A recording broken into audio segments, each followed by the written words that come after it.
I'm Matt Sager. Welcome to the Lime Ridge Lagoon, and I'm going to make a classic 1944 Mai Tai. So we're going to start fresh squeezed lime juice. So I'm going to go with full ounce of lime juice.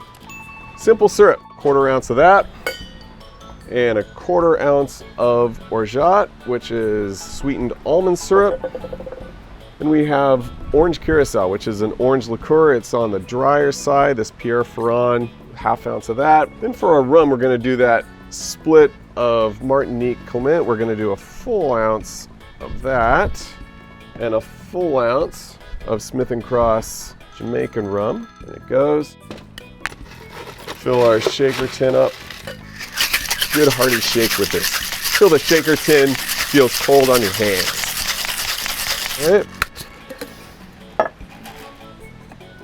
Do a dirty pour into there. I'm also gonna top it off with a little bit more ice. Wake some mint up, pop it in there. Always gonna wanna put spent lime shell on top.